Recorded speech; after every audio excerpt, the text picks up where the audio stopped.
Hey guys, welcome back to another video. Today I'll be showing you what I know so far of how to use the Doppler radar. I've been watching some videos, video, I don't know why I keep on saying videos. There's so many bloopers already done. But, I'll be showing you all that today. So let's get into it.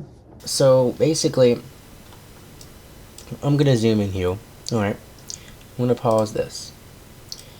So in this area right here, right, okay, this yellow and orange, that is heavy rain, okay?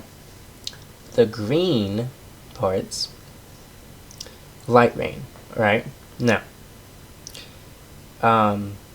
if there was any hail, it would be purple. Now, I'm gonna pull it up in a second. So, yeah.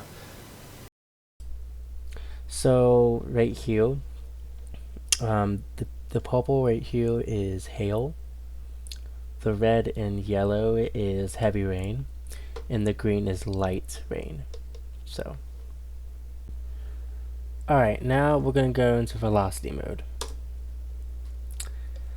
Okay, so as you can see, there's nothing.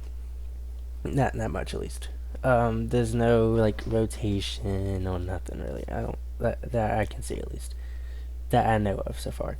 Alright, so don't quote me on this information. But so basically, if there was rotation, right? You would see, so let me zoom out. Okay, so the tower, like the Doppler radar tower, would be in like right here probably.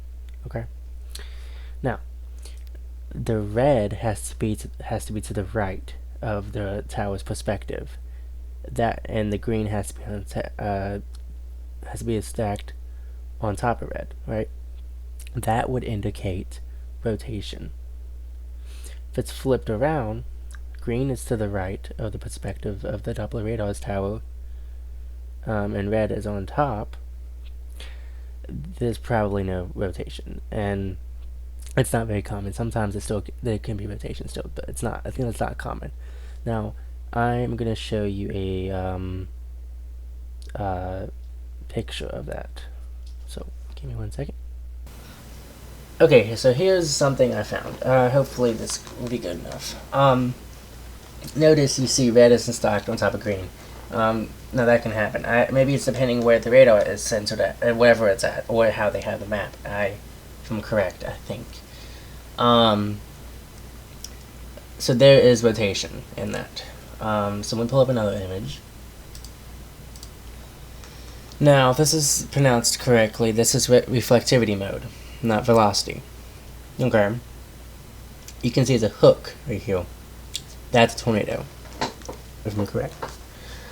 Yeah, so there's that. But yeah, so there you go. So now I'm going to show you something that happened like close to me. I was not here when it happened, but this is a town I'm familiar with, and it's called Appomattox. In 2016, an EF3 went through there. I don't know how far it went. Maybe I can look it up in a second. But it destroyed, I'm sure, a couple homes, and yeah. So now, when this was happening, if I'm correct, that day, I remember sitting in the living room covering up pillows and stuff. Well, we didn't know. I think I was just scared. We were gonna go to shelter. We had a next door neighbor. If we needed to, we could go there. But so we didn't. But the storm never hit us. But it was in the atmosphere, and it went over us. But nothing ever happened. All it was happening was we had satellite TV, and the TV's going in and out, power's going in and out, everything. It was a lot of stuff happening. Very windy. It messed up the roof, if I'm correct. Had to get the roof, the shingles and stuff replaced. So yeah. But yeah, there's that. So, but that's really it. But I think that's all I can really remember. So I pulled up the news when it happened. This is from WDBJ 7. So 5 years later, looking back at the rare Appomattox County tornado, the first and only EF3 tornado in February for our area. Okay. In mid-February 2016, a winter storm dropped over a half-foot of snow to many areas across southwest and central Virginia. Only little more than a week later, February 24th, a very strong low-pressure system moved quickly into the north into the Ohio Valley. Warm, unstable air pushed into our region from the south ahead of a cold front. At the same time, much of our area was entrenched in the wedge. Cold air damming that morning. The more stable, cool air would quickly be eroded by the fast-moving southerly winds into the afternoon. I hope I said that right. This combination is what would set the table for the rare severe weather outbreak across the mid-Atlantic in February. Virginia experienced 7 tornadoes that day, most in the eastern part of the state. One of these 7 tornadoes was Patrick County, the EF1 that was only on the ground for less than 2 minutes and produced primarily roof damage and downed trees. A few hours later, a rare and destructive EF3 tornado would touch down in central Virginia. The tornado would go on to be the only EF3 tornado to be recorded in the month of February. There's some pictures right here. That's crazy. It's hard to believe an EF3. We don't get those. Rarely. That just blows my mind. We don't get tornadoes that much at all. A car is crushed by a falling tree with damaged home with. Wait, let's leave that again. A car is crushed by a fallen tree with a damaged home nearby in Appomattox County. WDBJ 7 weather. Excuse me. The tornado touched down in Campbell County around 3:30 p.m., just southeast of Evergreen. In Appomattox County, with help from very strong wind chill along the frontier boundary, the tornado remained on the ground for about 17 miles and lasted 17 minutes. Considerable damage was found to over 100 homes, including structurally sound brick homes. This sort of damage led to the EF3 136 to 165 mile per hour categorization by NWS Blacksburg. For Appomattox County, this was only the third tornado recorded since 1950. 7 were injured in the Evergreen area, with 1 death recorded. As well. Just as impressive, only 6 tornadoes have been previously recorded in February in the 40 county area covered by NWS Blacksburg at the time.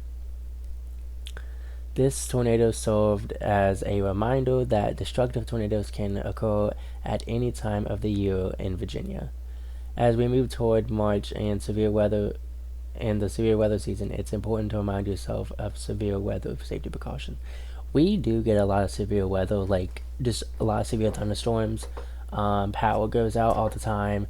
It's crazy.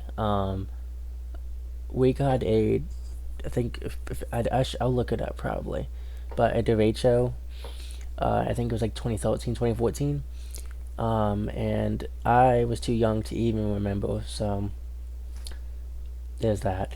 I wish I was old enough to remember. That'd be pretty cool, in my opinion. I love weather. But yeah, yeah. Let me try to look it up real quick. Give me 1 second. Okay, I found it. Okay, I did find it. All right. So one decade later, it was in 2012, and let's just see something. Okay, so I was 5 years old when that happened. No wonder why I don't remember it. But anyway, let's get to the article, or whatever this thing's called. Um, so let me just go down. All right, timeline. During the late afternoon, the single storm over the Midwest turned into a major complex, fueled by the record-setting 100 plus degree heat across the Mid-Atlantic. Roanoke and Danville hit 104.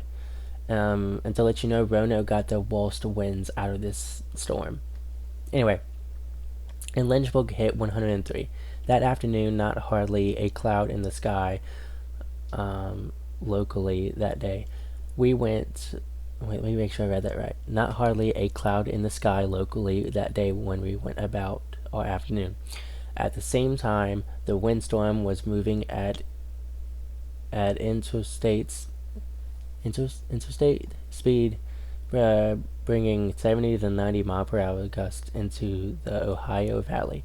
The first warning from the National Weather Service was issued at 7:49 p.m. for areas along the west Virginia/West Virginia border, as 80 mile per hour winds were expected and trees and structural damage were reported. Yikes. Just an hour later, around 9 p.m., the sun was settling in the southwest Virginia. Oh my gosh, the sun was setting. The sun was setting in southwest Virginia. The wind for us was just beginning. The storms that typically weakened as they moved west to east, the mountains held together, unleashing an incredible amount of wind below our peak gust and estimated time from the National Weather Service in Blacksburg. So for me, we got 55 mile per hour wind gust, and it was at 9:54 p.m. Blacksburg got, that's weird. They got only less. They got 52, but that was 81. It was building up and then slowing down, building up. That's really weird. Around midnight, the windstorm finally dissolved over the Atlantic Ocean, and all the Derecho left was an historic mark on the region. Wow. Traveled about 7,000 miles in around less than 12 hours. 13 plus I'm just going to say fatalities, yeah, mostly from falling trees. 34 additional deaths due to the heat wave that followed. Yikes. Holy crap. That's a power line. Yeah, they didn't have a lot. No one had power. Oh my gosh.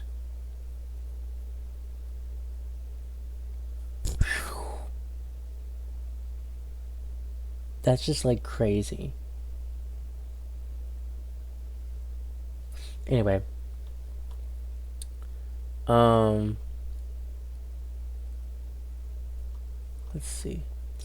The derecho had widespread effects from the Ohio Valley and the Mid-Atlantic region. Over 4.2 million people lost power from the damaging winds. The top three states seeing the highest volume of power outages within the AEP, aka I think American Electric Power or Appalachian Electric Power. I don't know. It's weird. West Virginia, Maryland, and Virginia. In 2012, Kevin Smith was working as a line mechanic in the Lynchburg service area with Appalachian Power. Okay, it is Appalachian. He was on call that evening and remembers being called to repair a bad transformer for one customer in the region. AEP hearing reports of damaging and began hearing reports of damage in neighboring states, and their reports started getting closer. Our dispatch actually called us and asked us to hold up because of the strong winds. Everything then just hit the fan, explains Smith. He recalls the sky getting dark and the wind intensifying. At the same time, they started seeing power flashes from power lines hitting each other. He and his co-workers took shelter and knew this was This was a bigger event than just your average thunderstorm. 573. Oh no, I'm right. 500. Oh man. 573,000 customers without power in AEP territory. That is crazy. 224,000 customers in Virginia. 2,000 plus distribution. I'm just gonna skip that word. Poles replaced. Biggest restoration effort in the company's history. Wow. That is crazy.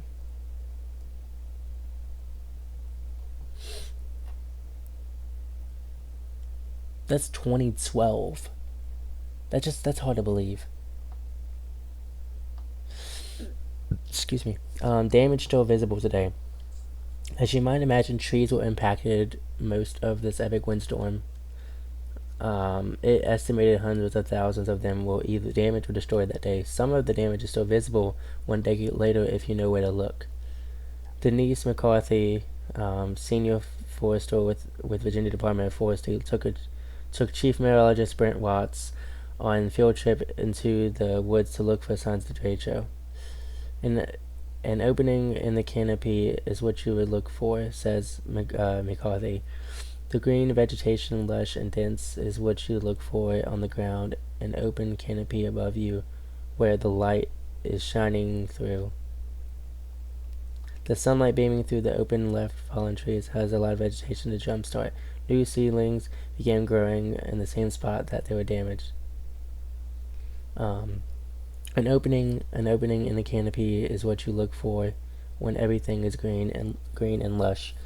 And look above, and there's an opening in the canopy. Young forests are a great way to identify those areas that may have been damaged. Forests and are very resilient. I don't know. Explains McCarthy. We went and searched for signs of the 2012 derecho in the forest 1 decade after the storm. So yeah, that is crazy. That storm was pretty intense. Yeah, it was. It's so crazy. It's great crazy. Like there you go. Like if you open up this. You can see okay, let's see if I can get this right. Let me increase my mouse. Alright, so right here what you're seeing is that is hail, that is heavy rain, that is light rain, and that's and that's also light / heavy. Well, it's heavy rain right here actually, and that's light rain. Yeah. So there's that. Yeah. That's crazy. That's wow. But I think that is it. Yeah.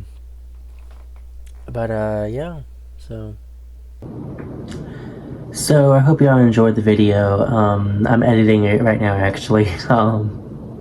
But I really hope y'all did. I didn't expect it to be this long, but it was pretty fun to do. But yeah, like, comment, and subscribe. And I can't wait to see y'all in the next one. But I'll see y'all later. Bye.